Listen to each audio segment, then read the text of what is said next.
नमस्कार, जन टीवी देख रहे हैं आप। मैं श्वेता शर्मा आपके साथ। खबरों की शुरुआत से पहले एक नजर डालेंगे अभी की हेडलाइंस पर।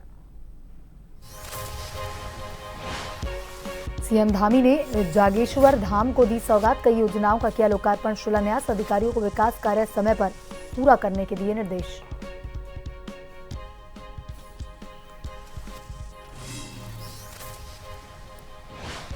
उत्तराखंड का रजत जयंती महोत्सव होगा खास। मंत्री गणेश जोशी ने अधिकारियों के साथ की बैठक। कार्यक्रमों की तैयारियों के संबंध में दिए निर्देश।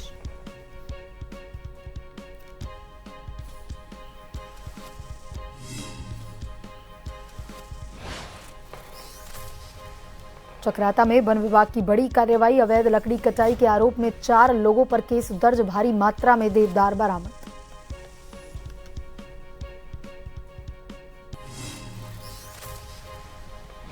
डोईवाला में आंगनबाड़ी कार्यकर्त्रियों का हल्ला बोल। मानदेय वृद्धि को लेकर तहसील में किया प्रदर्शन। 30 अक्टूबर को करेंगे सचिवालय का घेराव।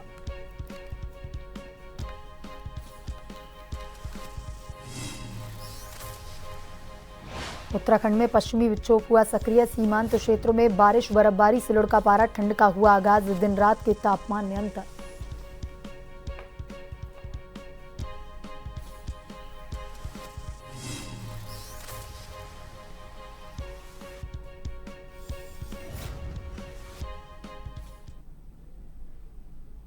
और अब खबरें विस्तार से।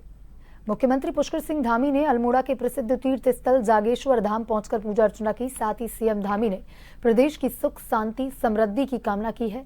इस दौरान सीएम धामी ने कहा कि जागेश्वर हमारी आस्था विश्वास का केंद्र है।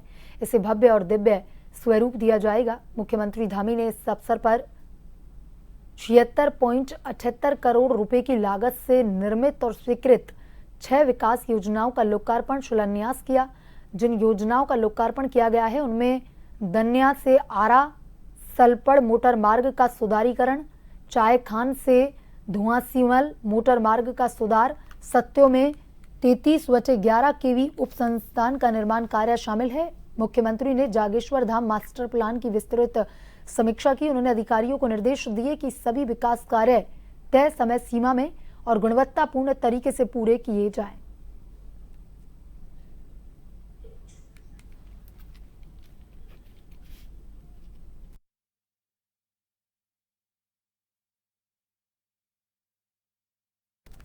देवभूमि उत्तराखंड इस बार अपनी स्थापना के 25 वर्ष पूरे कर रहा है। इस अवसर पर आयोजित होने वाले कार्यक्रमों की तैयारियों को लेकर मंत्री गणेश जोशी ने सचिवालय में विभागीय अधिकारियों के साथ बैठक की। उन्होंने कहा कि राज्य स्थापना दिवस हमारे गौरव, एकता और विकास यात्रा का प्रतीक है और इस अवसर पर होने वाले आयोजन राज्य के हर वर्ग को जोड़ने का माध्यम बने। इसके लिए विभागीय स्तर पर भी प्रभावी समन्वय किया जाए। बैठक में मंत्री जोशी ने आगामी आयोजनों की रूपरेखा बताते हुए कहा कि 6 नवंबर को हल्द्वानी में पूर्व सैनिक सम्मेलन आयोजित किया जाएगा। वहीं 7 नवंबर को पंतनगर में कृषक सम्मेलन होगा। उन्होंने संबंधित अधिकारियों को निर्देश दिए हैं कि दोनों कार्यक्रमों में प्रतिभागियों की सुविधा व्यवस्था और प्रचार प्रसार के लिए सभी तैयारियां समय पर पूर्ण की जाए।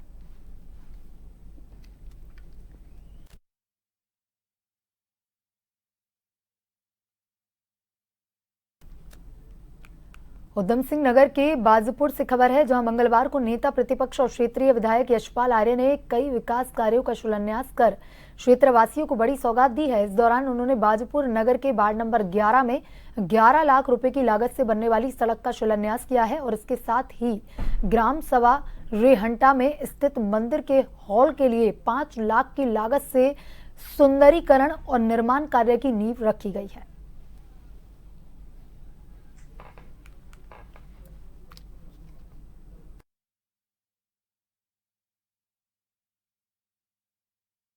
से एकजुट है। उत्तराखंड में हमारे वरिष्ठ नेता हैं, सबकी एक ही लक्ष्य है, एक ही ध्येय है कि 2027 में कांग्रेस की सरकार बने। और जो माहौल दिख रहा है, बदलाव का माहौल है, परिवर्तन का माहौल है। जनता ने पंचायती चुनाव में फैसला सुनाया है, बदलाव का संकेत दिखाई दे रहा है और निश्चित रूप से कांग्रेस एकजुट होकर चुनाव को अपने हाथ में लेगी। वहीं हल्द्वानी में उत्तराखंड मुक्त विश्वविद्यालय ने एक बार फिर ऑनलाइन शिक्षा के क्षेत्र में अपनी अग्रणीय भूमिका साबित की। विश्वविद्यालय ने भारत सरकार के स्वयं प्लेटफॉर्म पर उत्तराखंड के सभी विश्वविद्यालयों में सबसे अधिक मेसिव ओपन ऑनलाइन कोर्सेज सफलतापूर्वक संचालित कर एक नया रिकॉर्ड बनाया। जुलाई 2025 सत्र में विश्वविद्यालय द्वारा संचालित 12 MOOC में कुल 42,254 शिक्षार्थियों ने नामांकन किया। यह किसी एक सत्र में अब तक का सबसे बड़ा आंकड़ा है।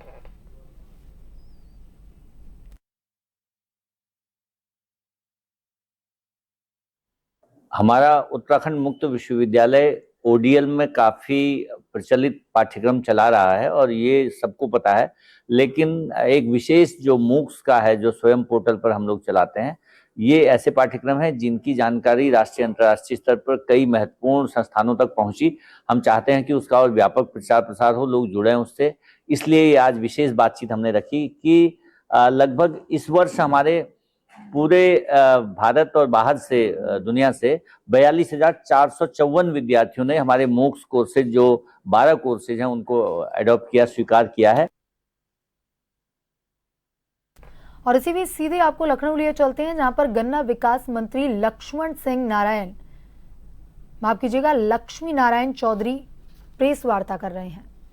कब होता है प्रमुख सचिव हमारे ECS स्तर से पहले मीटिंग बुलाई जाती है, फिर चीफ साहब के निर्देशन में बैठक हुआ करती है, फिर कैबिनेट के साथ आदरणीय मुख्यमंत्री जी ने ये निर्णय किया है, उनके नेतृत्व में ये निर्णय लिया गया है कि अब के जो गन्ने का मूल्य है, जो 370 रुपये था, उसे 400 रुपये कुंटल कर दिया गया है, और जो 365 था वो 395 रुपये कुंटल किया गया है।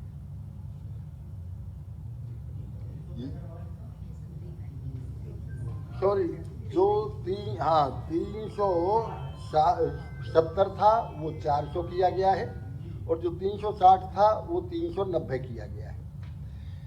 मुख्यमंत्री जी के नेतृत्व में 2017 से लेके आज तक जो वृद्धि हुई है मूल्य की, वो 85 रुपये कुंटल की वृद्धि की है हमने। 85 2017 से अब तक 85 रुपये कुंटल की वृद्धि हमने की है, जिसमें 10 रुपये प्रति कुंटल हमने 2018 में बढ़ाया, 17 में 21-22 में 25 रुपये कुंटल बढ़ाया, 2023-24 में 20 रुपये कुंटल बढ़ाया, और 30 रुपये ये इसलिए कुल मिला के 85 रुपये कुंटल की वृद्धि मुख्यमंत्री जी के नेतृत्व में गन्ने के मूल्य में हुई है।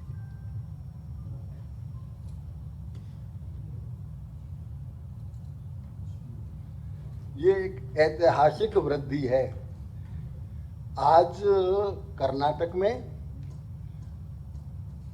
गन्ने का कंपटीशन हमेशा उत्तर प्रदेश और महाराष्ट्र का रहा करता है। महाराष्ट्र में भी आज 355 रुपये कुंटल गन्ने का भाव है, और कर्नाटक में भी आज 355 रुपये कुंटल का भाव है, जो तीसरे नंबर का प्रोडक्शन करने वाला है। ये सबसे ज़्यादा मूल्य आदरणीय मुख्यमंत्री जी के नेतृत्व में किसानों को दिया जा रहा है, और इसमें 3,000 करोड़ एक्स्ट्रा किसानों के खाते में पैसा जाएगा।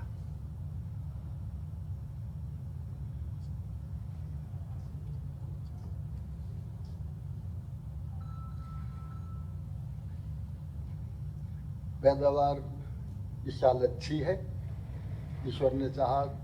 जिस तरह से हम लगातार पिछले 3 सालों से पहले नंबर पे हैं चीनी प्रोडक्शन में, गन्ना उत्पादन में, उसी तरह से ईश्वर की कृपा रही। तो योगी जी के नेतृत्व में आप सबके सहयोग से मैं किसानों को बहुत बड़ा धन्यवाद देता हूं। अब के भी हम पहले नंबर पर निश्चित रूप से गन्ना उत्पादन में, इथेनॉल उत्पादन में और चीनी उत्पादन में रहेंगे।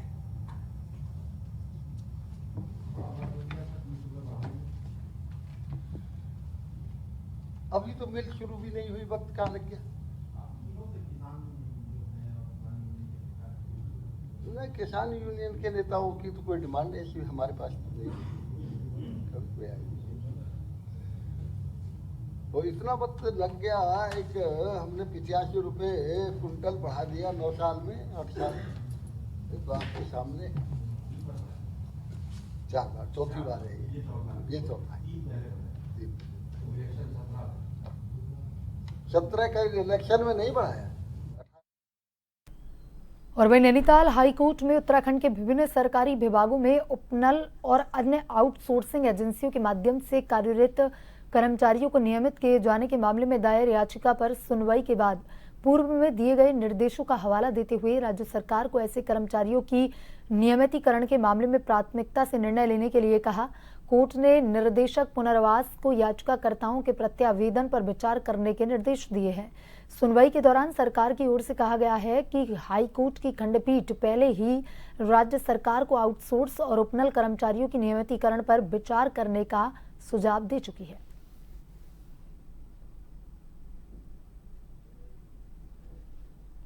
कालाढूंगी नगर पंचायत से नगरपालिका बन गई है, मगर बीते 40 वर्षों से नगरवासी बिना सड़क की परेशानियों का सामना कर रहे हैं। बता दें, नगरपालिका का सड़क के लिए टेंडर भी हो चुका है।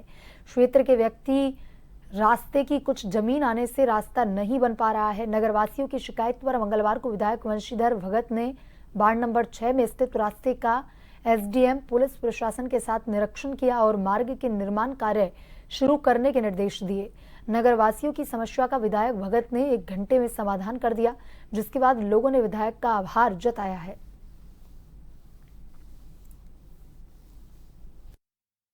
निश्चित रूप से कई वर्षों से विवाद है ना, और अभी हमने पिछले टर्म में इसमें पैसा भी दिया है और यहाँ के चेयरमैन, यहाँ के पार्षद, ये लगातार हरीश जी ये लगातार इसके लिए प्रयास कर रहे हैं, लेकिन एक व्यक्ति के कारण 200-250 लोगों का अहित हो रहा है। तो आज हमने एसडीएम साहब, तहसीलदार साहब, ईओ साहब, कानूनगो साहब, पटवारी साहब सबको बुलाया है, सबने देखा है। तो अभी फिलहाल ये तय हुआ है कि जो जगह में स्टे बता रहे हैं लोग, उतनी जगह हम छोड़ देंगे, ऊपर और नीचे हम सड़क बनाएंगे। वक्त चला है छोटे से ब्रेक का। ब्रेक के बाद वापस खबरों की तरफ रुख करेंगे और इसी बीच सीधी तस्वीरें आपको हरियाणा के अंबाला से दिखाएंगे, जहां पर राष्ट्रपति द्रौपदी मुर्मू अंबाला के दौरे पर हैं, जहां पर उन्होंने राफेल में उड़ान भरी है और ये तस्वीरें आप देख सकते हैं। तो राष्ट्रपति मुर्मू ने राफेल में भरी उड़ान।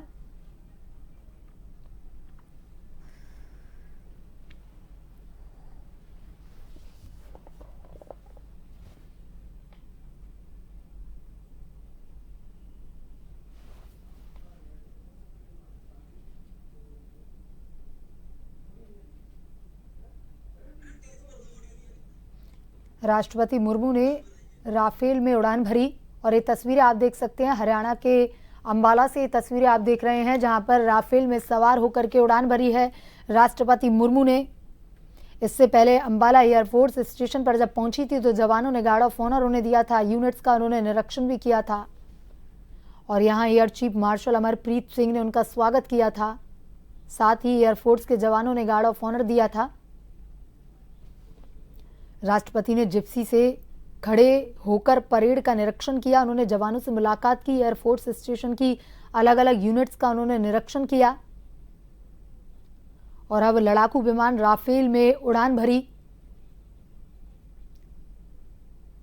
फाइटर प्लेट सूट पहनकर के राफेल के पास पहुंची थी और सुरक्षा के लिहाज से एयरफोर्स स्टेशन के आसपास के इलाकों में ड्रोन उड़ाने पर भी पाबंदी आज लगाई गई है।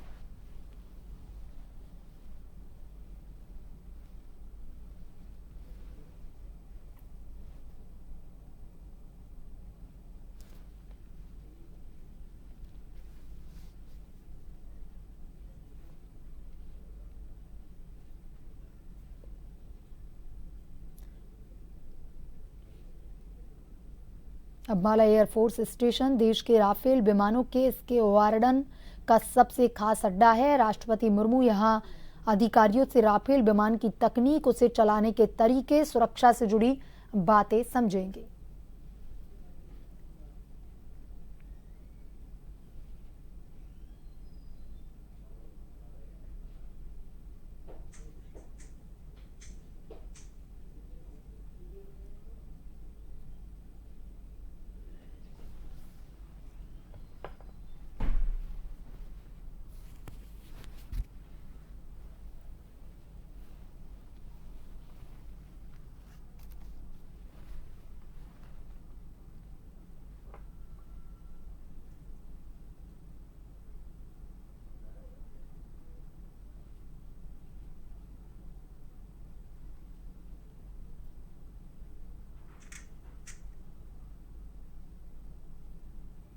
तो हरियाणा के अंबाला दौरे पर हैं राष्ट्रपति द्रौपदी मुर्मू। लड़ाकू विमान राफेल में हुई सवार।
तो अंबाला एयरफोर्स पर राफेल में सवार हुई राष्ट्रपति मुर्मू और विमान यहां से उड़ान भरता हुआ।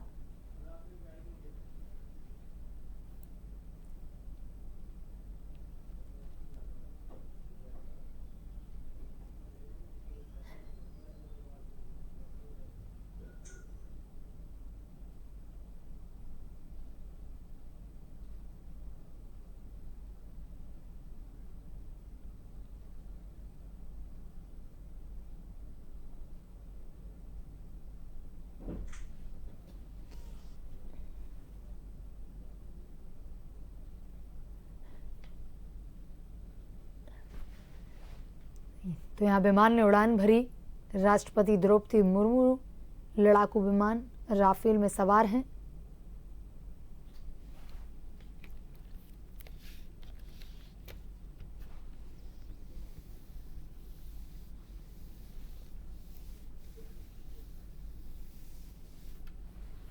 इससे पहले राष्ट्रपति द्रौपदी मुर्मू ने 7 अप्रैल 2023 को असम के तेजपुर एयरफोर्स स्टेशन में सुखोई 30 MKI फाइटर जेट में भी उड़ान भरी थी। सुखोई जेट ने सुबह 11:08 पर टेक ऑफ किया था और 11:38 पर लैंड किया था। मुर्मू सुखोई में उड़ान भरने वाली देश की दूसरी महिला राष्ट्रपति हैं। इनसे पहले पूर्व राष्ट्रपति प्रतिभा सिंह पाटिल ने भी सुखोई में उड़ान भरी थी। 30 मिनट की उड़ान में राष्ट्रपति ने ब्रह्मपुत्र तेजपुर वैली का कवर किया। विमान ने समुद्र तल से करीब 2 किलोमीटर की ऊंचाई पर और करीब 800 किलोमीटर प्रति घंटे की रफ्तार से उड़ान भरी। एयरक्राफ्ट को 106 इसके warden commanding officer group captain Naveen Kumar ने उड़ाया था। उड़ान से पहले राष्ट्रपति को एयरक्राफ्ट और वायुसेना की ऑपरेशनल क्षमता के बारे में बताया गया था।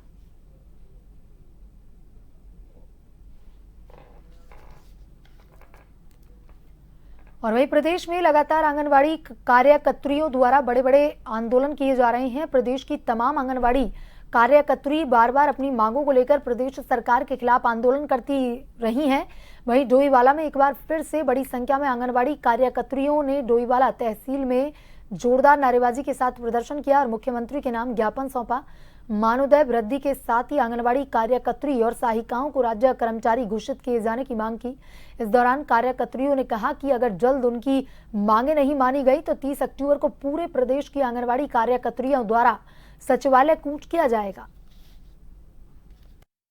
मंत्री जी ने 2024 में भी हमारा जो आंदोलन चला था उसमें हमें आश्वासन दिया था कि भाई हम एक कमेटी गठित कर रहे हैं मानदेय वृद्धि के लिए, लेकिन 1.5 साल होने पे आया है, अभी तक उस कमेटी का कोई निर्णय है, उस कमेटी का कोई अता पता नहीं है। हम जानना चाहते हैं वो कमेटी के मेंबर थे कौन जिन्होंने आज तक अपना निर्णय नहीं सुनाया है। तो इसी उपलक्ष्य में हम लोगों ने फिर से अब कार्य बहिष्कार शुरू कर दिया प्रदेश में और इसी को लेकर 30 अक्टूबर को हम लोगों का सचिवालय घेराव है तो मैं चाहूंगी कि सरकार, आज हमने ये ज्ञापन दिया है, अपनी जो मांगे हैं हमने सरकार तक पहुंचाई हैं, तो समय रहते सरकार इन मांगों पर गंभीरता से चर्चा करे और कोई निर्णय ले। काफी समय से ये संघर्ष चला आ रहा है और समय समय पर हर किसी की मानदेय वृद्धि होती है, लेकिन काफी लंबा समय बीत जाने के बाद भी हमारी मानदेय वृद्धि का सरकार बिल्कुल तरफ ध्यान नहीं दे रही है। और इसी कारणवश आज जो है कार्यकर्ती और सहायिका दोनों जने सड़क पर उतर गए हैं और इस बार कमर कस लिए कि आर पार की लड़ाई करेंगे। अब हमें आमरण अनशन करना पड़े, धरने पे बैठना पड़े या कुछ भी हो, लेकिन आप खुद सोचिए कि हमारी सरकार, हम बोलते हैं सरकार को, आप सोच के देखिए कि 9,300 रुपए में क्या एक महिला अपने 3-4 बच्चों के साथ अपने परिवार का भरण पोषण कर पाएगी? इसमें जो हमारे मानदेय को लेकर है, हमारे बहुत शोषण किया जा रहा है। हमारी कई बहनें, माताएं ऐसी है जो इसमें विधवा है, वो अपना भरण पोषण नहीं कर पा रही है। महंगाई इतनी होगी कि जिसकी हमें कोई वो ही नहीं है। और सैलरी कितनी है, 5,000 में क्या होगा? एक टाइम की सब्जी भी लाओ तो 1,000 रुपए में आ जाती है। कोटाबाग ब्लॉक में युवा कल्याण विभाग के तत्वाधान में युवा महोत्सव का आयोजन हुआ। कार्यक्रम का उद्घाटन मुख्य अतिथि प्रदेश प्रवक्ता विकास भगत और कार्यक्रम की अध्यक्षता कर रही ब्लॉक प्रमुख मनीषा ने संयुक्त रूप से किया। इस दौरान स्कूली छात्र छात्राओं द्वारा कई सांस्कृतिक कार्यक्रमों का आयोजन किया गया। छात्र छात्राओं द्वारा लोकगीत और लोक नृत्य प्रमुख आकर्षण का केंद्र रहा। मैं क्षेत्रीय युवा कल्याण अधिकारी कोटाबाग और हम युवा महोत्सव का आयोजन करते हैं। हर साल 12 जनवरी को राष्ट्रीय युवा महोत्सव होता है। उससे पहले इस तरह से क्षेत्रीय लेवल से, मतलब ग्राउंड लेवल से जो प्रतिभाएं हैं उनको नेशनल लेवल तक पहुंचाने के लिए इस तरह से आयोजन किए जाते हैं। तो आज हमने ब्लॉक लेवल पे किया है। हर ब्लॉक में होते हैं युवा महोत्सव के आयोजन और ब्लॉक लेवल के बाद फिर जिले स्तरीय होती है ये प्रतियोगिता। इसमें सांस्कृतिक जो है हमारी संस्कृति को आगे बढ़ाने के लिए हम सबसे ज़्यादा प्रयासरत रहते हैं, तो सांस्कृतिक कार्यक्रम ज़्यादा रहते हैं। उसके बाद से फिर होगा राज्य स्तरीय होगा युवा महोत्सव। फिर जो बच्चे सेलेक्ट होंगे वो अगले साल 2026 में 12 जनवरी को राष्ट्रीय स्तर पर प्रतिभाग करेंगे। युवा कल्याण प्रांतीय रक्षक दल के नेतृत्व में युवा महोत्सव का सुंदर आयोजन किया गया, जिसमें ग्रामीण क्षेत्रों से आए हुए समस्त विभिन्न प्रकार के स्कूलों से आए हुए छात्र छात्राओं ने अपना सुंदर सांस्कृतिक कार्यक्रम यहाँ दिखाया गया, जिससे बच्चे अपनी प्रतिभा दिखाते हैं और ग्रामीण क्षेत्रों में शांति व्यवस्था बनी रहती है, जिससे ग्रामीण क्षेत्रों में बच्चे आज प्रतिभा दिखाकर अपने अभी ब्लॉक स्तरीय हो रहा है, फिर जिला स्तरीय में जाएंगे, इसलिए आगे बढ़ते रहेंगे। मैं बच्चों के उज्जवल भविष्य की कामना करती हूँ। वहीं चक्राता के मेरावना गांव में वन विभाग ने अवैध लकड़ी तस्करी के खिलाफ कार्रवाई की है। टीएम ने छापेमारी कर 95 नग देवदार की लकड़ी के बरामद किए हैं और 4 आरोपियों के खिलाफ मुकदमा दर्ज किया है। मुखबिर की सूचना पर एक व्यक्ति के आवासीय भवन और छोटी आरा मशीन से 75 अवैध देवदार बरामद किए गए हैं। हालांकि इस दौरान आरोपी फरार होने में कामयाब रहे। वहीं रुड़की के पीरान कलियर थाना क्षेत्र में चोरी का चौंकाने वाला मामला सामने आया है, जहां चोर ने अपने साथियों की मदद से हाई टेंशन लाइन का तार काटने का प्रयास किया है। जैसे ही वह खंभे पर चढ़कर तार काटने का कोशिश कर रहा था, तभी अचानक वह करंट की चपेट में आ गया, जिससे बुरी तरह से झुलस गया। बिजली कर्मचारी जैसे ही मौके पर पहुंचे तो उन्होंने चोर को तारों पर झूलता हुआ देखा, जिसके बाद विद्युत विभाग के अधिकारियों ने क्रेन बुलवा करके चोर को खंभे से नीचे उतारा और उसको उपचार के लिए अस्पताल में भर्ती करवाया गया, जहां पर चिकित्सकों ने उसको हायर सेंटर रेफर कर दिया।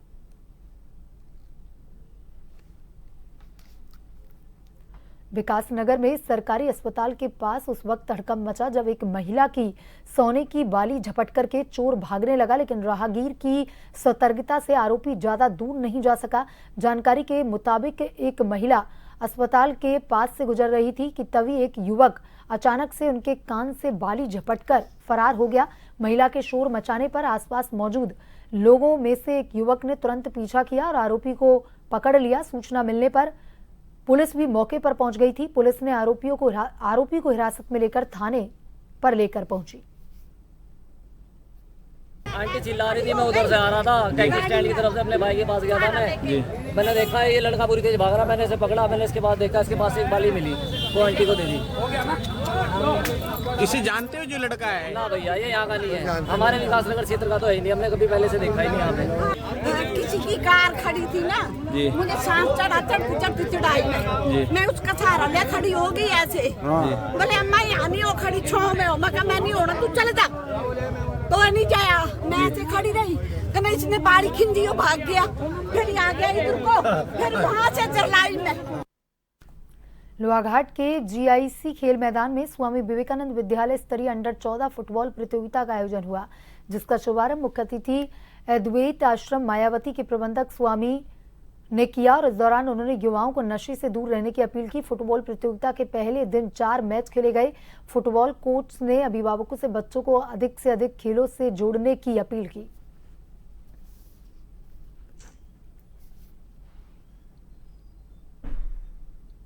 हमारा उद्देश्य यही है कि बच्चे फिट रहें और नशे की तरफ न जाएं। और देखा जाए तो आजकल हम खाना भी खा रहे हैं तो उसमें भी हमारे केमिकल और बहुत चीज़ें हैं, तो अगर ग्राउंड में रहेगा तो शायद फिट रहेगा वो। तो इसलिए जागरूक यही है कि बच्चे फिट रहें इधर आकर। जैसे कि आप देख पा रहे हैं कि हमारी इस टूर्नामेंट में 8 टीमें प्रतिभाग कर रही हैं और नीतीश ढेक हमारे छोटे भाई के द्वारा ये टूर्नामेंट बहुत ही सुंदरता से बखूबी आयोजित किया जा रहा है। इस प्रतियोगिता को कराने का उद्देश्य ये है कि हम अपनी जो छोटी पीढ़ी है, हमारा जो टैलेंट है आसपास का, उसको हम ग्राउंड में लाएं। बुलेटिन में अभी तक के लिए इतना ही। बने रहिए ज़न टीवी के साथ। नमस्कार।